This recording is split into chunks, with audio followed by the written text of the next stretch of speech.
चलिए आपको लेकर चलते हैं आज एक बहुत ही प्यारी सी ट्रैक पर महाअवतार बाबा जी की केव की ओर। ये एक बहुत प्यारा सा सीनिक रास्ता है जहाँ पर आपको सिवाय नेचर के किसी की भी आवाज़ नहीं सुनाई देगी। और जब हम वहाँ ऊपर पहुँचेंगे तो एक अलग ही साइलेंस का महसूस होगा जो आप यहाँ आकर ही महसूस कर सकते हैं। पर हम कोशिश करेंगे कि हमारी इस व्लॉग में, इस ब्लॉग में, वीडियो में हम आपको बहुत प्यारी प्यारी झलक दिखा सकें। तो सबसे पहले तो हमारे रास्ते का साथी एक खूबसूरत सी स्टिक जो जहाँ जहाँ हम अपने आप को सपोर्ट नहीं दे पाएंगे ये हमें सपोर्ट देगी। तो आइए चलिए हमारे साथ इस खूबसूरत ट्रैक पर।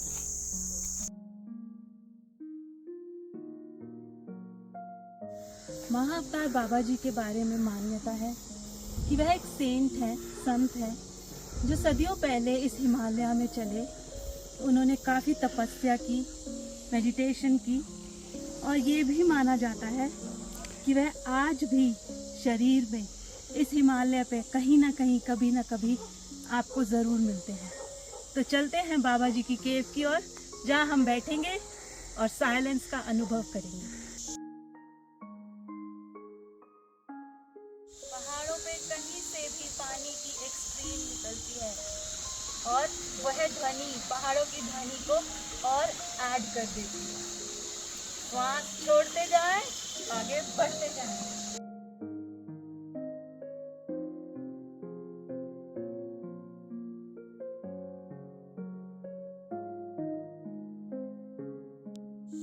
आज है 20 अक्टूबर और हम यहाँ पर हैं। ये महाअवतार बाबा जी की जो केव है वो दिल्ली से लगभग 10 से 12 घंटे की दूरी पर है बाय रोड। आप अगर ट्रेन से आना चाहें तो आप ट्रेन से हल्द्वानी या काठगोदाम तक आते हैं, फिर वहाँ से आपको पूरी चढ़ाई टैक्सी से, बस से या अपनी गाड़ी से पूरी करनी पड़ती है।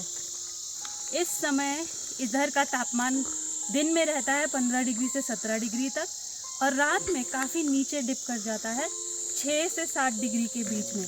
तो उसी प्रकार के कपड़े, स्वेटर्स, वुलन्स लेकर आएँ यदि आपको सर्दी ज़्यादा लगती है।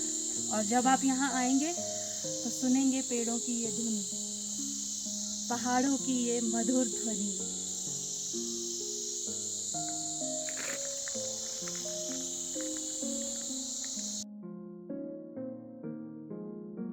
पहाड़ों की गोद में छिपी हुई ये बहुत ही एक खूबसूरत नेचर फ्रेंडली एनवायरनमेंट लवर्स के लिए ये जगह है। तो यदि आप आसपास देखेंगे तो कहीं आपको प्लास्टिक का कूड़ा, कचरा नहीं मिलेगा। तो यदि आपको हमारी ये वीडियो देखकर मन में एक इच्छा जागे कि आप भी इस ट्रैक को एक्सप्लोर करना चाहते हैं तो हमारा विनम्र निवेदन रहेगा कि कोई भी ऐसी वस्तु, खाने का पदार्थ ना लाएं जो इस एनवायरनमेंट को दूषित करे। तो यदि आप अपने साथ कोई खाने का पदार्थ लाते हैं तो अपने घर के टिफ़िन में लाएं, घर का बना लाएं। प्लास्टिक के कोई भी चीज़, वस्तु, बॉटल्स ना लाएं जिसे आप यहाँ पीछे छोड़ जाएं और फिर ये खूबसूरत वादी को हम कुछ सालों बाद एक्सप्लोर ही ना कर पाएँ। तो दोस्तों, ये हमारा विनम्र निवेदन है कि यह है पहाड़ों की गोद में छिपी हुई बहुत ही खूबसूरत और पुरातन केव है। आइए यहाँ की ध्वनि को एक्सपीरियंस करिए, यहाँ की साइलेंस को एक्सपीरियंस करिए और नेचर का ध्यान रखते हुए करिए।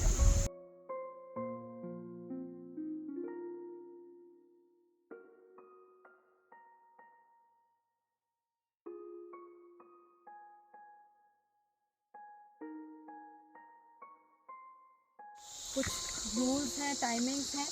यदि आप गर्मियों के महीने में आते हैं 1 मार्च से 30 सितंबर तक तो ये गुफा 9 बजे से 4 बजे तक खुली मिलेगी आपको।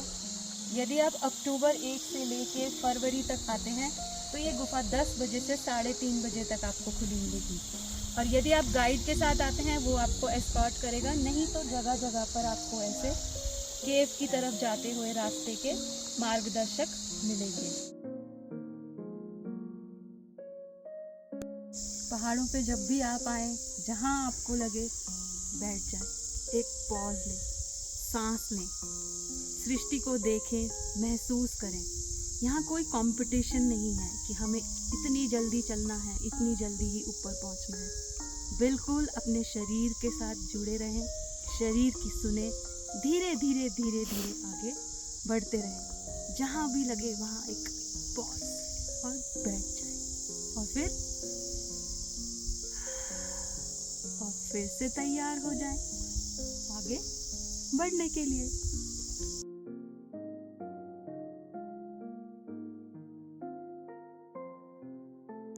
ये देखिए दोस्तों, ये जो पूरी जगह है आप और हमारे जैसे यात्रियों के लिए बनाई जा रही है और निरंतर प्रयास किया जा रहा है कि इस जगह को और ज़्यादा कैसे खूबसूरत बनाया जाए नेचर के साथ जोड़ते हुए।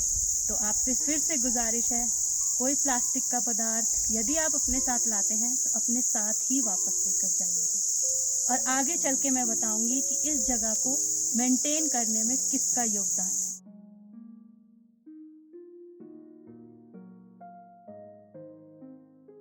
तो दोस्तों, हम लगभग पहुंच चुके हैं बाबा जी की गुफा के पास। यहाँ से केवल 100 से 200 मीटर की दूरी पर ही बाबा जी की गुफा स्थित है और यह प्रांगण हमारे लिए खूबसूरत बनाने में योगदान है योगदा सत्संग सोसाइटी ऑफ इंडिया का, जो इस जगह को काफ़ी खूबसूरती से मेंटेन कर रहे हैं। आपके लिए और हमारे लिए इसको एक ऐसी जगह बना रहे हैं जहाँ पर हम आकर कुछ क्षणों के लिए शांति को अनुभव कर सकें, जो real Shanti, the real silence को अनुभव कर सकें और अपने भीतर की एक यात्रा पर अग्रसर हो सकें। तो योगदा स्पिरिचुअल सत्संग सोसाइटी ऑफ इंडिया के हम बहुत बहुत आभारी हैं। उन्होंने यहाँ पर एक साइलेंस जोन बनाई है जहाँ पर आप बैठकर थोड़ा विश्राम भी कर सकते हैं, थोड़ी सांस ले सकते हैं और फिर ऊपर जाकर हम गुफा में मेडिटेट करेंगे। जो भी मेरे दोस्त इस वीडियो में यहाँ तक आए हैं, तो अब मैं उनको बताना चाहूँगी कि महाअवतार बाबा जी का उल्लेख आप कहाँ पा सकते हैं। यदि आप में से किसी ने परमहंसा योगानंदा जी के बारे में सुना है तो उन्हीं के द्वारा ये सोसाइटी बनाई गई थी, योगदा सत्संग सोसाइटी ऑफ इंडिया। ऊपर चढ़ते चढ़ते सांस आपके साथ है पर ऊंची नीची भी होती है, तो थोड़ा रुकिए, फिर से सांस भरिए, फिर से उस एक्साइटमेंट को लाइए और चलते जाइए। तो परमहंसा योगानंदा जी की एक ऑटोबायोग्राफी ऑफ अ योगी है। परमहंसा योगानंदा जी जो थे वह युक्तेश्वर ऋषि के डिसाइपल थे, स्टूडेंट थे, फॉलोअर, जो भी शब्दावली आप यूज़ करना चाहें। तो ये एक लीनिएज मानी जा रही है। महाअवतार बाबा जी जिनके शिष्य लाहिरी महाशय के शिष्य युक्तेश्वर जी के शिष्य परमहंसा योगानंदा जी। परमहंसा योगानंदा जी को चुना गया इस पथ को, क्रिया योगा के पथ को आगे बढ़ाने के लिए, लोगों तक पहुंचाने के लिए। महाअवतार बाबा जी ने लाहिरी महाशय जी को इनिशिएट किया था क्रिया योगा में, फिर लाहिरी महाशय जी ने युक्तेश्वर जी ने परमहंसा योगानंदा जी को। क्रिया योगा एक बहुत ही खूबसूरत पद्धति है जिसके द्वारा आप अपने अंतर की यात्रा पर अग्रसर हो सकते हैं। और अब मैं बताऊंगी मेरे बारे में कि मुझे कैसे महाअवतार बाबा जी के बारे में इतनी इंक्लिनेशन हुई और मैं क्यों, ये मेरा तीसरा विजिट है बाबा जी की केव की ओर, गुफा की ओर। मुझे मेरे टीचर्स डॉक्टर न्यूटन और डॉक्टर लक्ष्मी ने इंट्रोड्यूस किया rebirthing breath work. Rebirthing breath work एक टेक्निक है जिसके द्वारा हम श्वास पर केंद्रित ये एक टेक्निक है जिसमें आपको श्वास लेनी और छोड़नी होती है एक पर्टिकुलर रिदम और प्रक्रिया में। और ये ना केवल आपके शरीर के कीटाणुओं को बाहर फेंकती है, बट आपके मन में चल रहे जो कीटाणु हैं, जिनको हम एक विचार कह सकते हैं, थॉट कह सकते हैं, उसको भी क्लियर करती है और आपको मदद करती है अपने ही साथ साक्षात्कार होने के लिए, अपने भीतर की जो हमारी शैडोज़ है उसको देखने के लिए, जिसको हम देखने में हमेशा डरते रहते हैं। तो रीबर्थिंग ब्रेथ वर्क जो लियोनार्ड और ने लोगों तक पहुंचाई, माना जाता है कि महाअवतार बाबा जी ने, जो कि आज भी माना जा रहा है कि इस हिमालय में वह कभी ना कभी कहीं ना कहीं आप सबको किसी स्वरूप में मिल जाते हैं, उन्होंने लियोनार्ड और को ये पद्धति दी एक मेडिटेशन प्रोसेस में, जिसको उन्होंने आगे पहुंचाया लोगों तक, खुद के शरीर को और मन को शांत करने के लिए। तो आइए चलें गुफा की ओर, ऊपर जस्ट 2 मिनट और। इससे आगे काइंड ऑफ साइलेंट जोन है।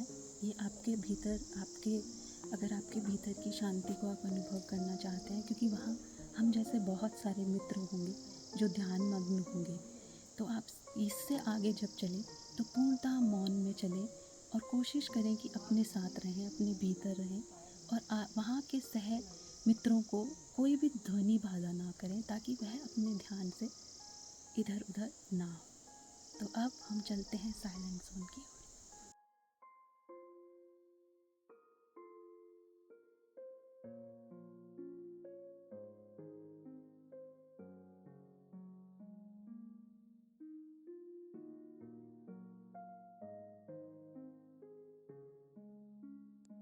तो दोस्तों, हम होकर आ रहे हैं अभी महाअवतार बाबा जी की गुफा से। हमने काफ़ी देर वहाँ बैठकर ध्यान किया, लगभग 1 घंटा हम लोग वहाँ रहे, वहाँ की शांति को अनुभव किया, वहाँ की जगह को महसूस किया, पहाड़ों की धुन को सुना, पहाड़ों की ध्वनि को सुना। और अब हम चल रहे हैं वापस अपनी यात्रा को अपने रिजॉर्ट की ओर। तो अब हम नीचे उतरेंगे वही ट्रैक से, उसी रास्ते से, उसी पथ से, कदम से कदम बढ़ाते हुए, सांस लेते हुए, सांस छोड़ते हुए और मस्त इस एनवायरनमेंट के साथ, इस सृष्टि के साथ, प्रकृति के साथ जुड़ते हुए। तो आइए चलें वापस अपनी यात्रा रिजॉर्ट की ओर।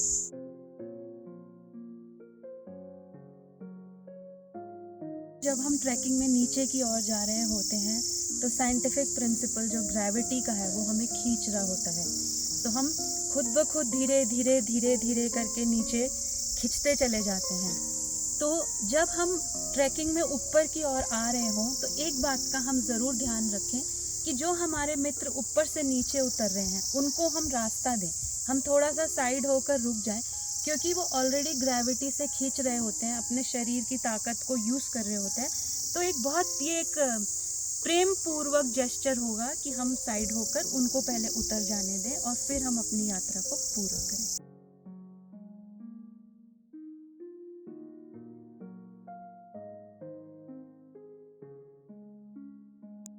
दोस्तों, अब हम ऑलमोस्ट अपने आखिरी पड़ाव पर हैं इस ट्रैकिंग के उतराव में। और इस वीडियो को बनाने में अमनदीप जी ने मेरा बहुत सहयोग किया है। उन्होंने पूरा रास्ता मेरे साथ इसमें शूटिंग करने में, कैमरा पकड़ने में, मेरी जगह जगह रुक रुक कर फ़ोटोज़ खींचने में बहुत सहयोग किया है। तो इस क्षण में मैं जानना चाहूँगी उनसे, अमनदीप जी आपसे, कि आपका बाबा जी की गुफा में मेडिटेशन का क्या अनुभव रहा। हमारे मित्रों को बताइए कि वो क्यों आए और उनका क्या अनुभव रह सकता है। यूँ तो कोई एक्सपेक्टेशन कभी लेकर कहीं नहीं आना चाहिए। ये बहुत ही एक पावर स्पॉट है। पावर स्पॉट्स पे हम जनरली तब जाते हैं जब हमें कभी कभी एनर्जी की बहुत ज़रूरत होती है। तो अमनदीप जी, मैं आपसे, अब मैं ये कैमरा पकड़ूंगी और टर्न ओवर करूँगी और आपसे जानना चाहूँगी अपने मित्रों के लिए कि आपका अनुभव उस गुफा में कैसा रहा। थैंक यू दीप्ति जी, आपने ये अपने बर्थडे के लिए ये प्लेस चुना। बहुत ही अच्छा, बहुत ही खूबसूरत प्लेस है। पावर स्पॉट, यस, बहुत ही खूबसूरत मेडिटेटिव प्लेस है। हर मेडिटेटर को यहाँ आना चाहिए एंड एक्सपीरियंस करना चाहिए और थोड़ी देर शांति से बैठ के उस स्पेस को एंजॉय करना चाहिए जहाँ पे महाअवतार बाबा जी ने खुद मेडिटेट किया था। That's always beautiful. कहते हैं कि जहाँ गुरुओं ने, जहाँ संतों ने, जहाँ मॉन्क्स ने मेडिटेट किया होता है वो प्लेस ही ब्लेस्ड होता है। तो सच में ये प्लेस बहुत ब्लेस्ड है, ये रास्ता बहुत ब्लेस्ड है। एंड वो जो जानता है, जिसने टेस्ट किया है, वही इसको एक्सप्रेस कर पाता है। सो आइए, टेस्ट करिए और मज़ा लीजिए।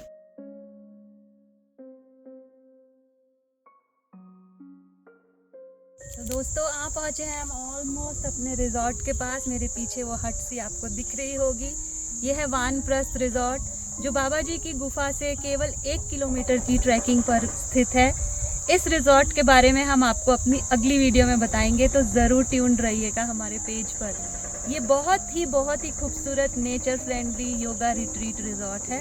तो कभी भी आप यहाँ आना चाहें तो हम आपको एंड पे बताएंगे प्रैक्टिकलिटीज़ कि आप कैसे आ सकते हैं, कहाँ कहाँ यहाँ रुकने की सुविधा है, किस किस बजट ग्रुप में आप यहाँ रुक सकते हैं। तो चलिए, बस 2 मिनट दूर हैं हम अपने रिजॉर्ट से।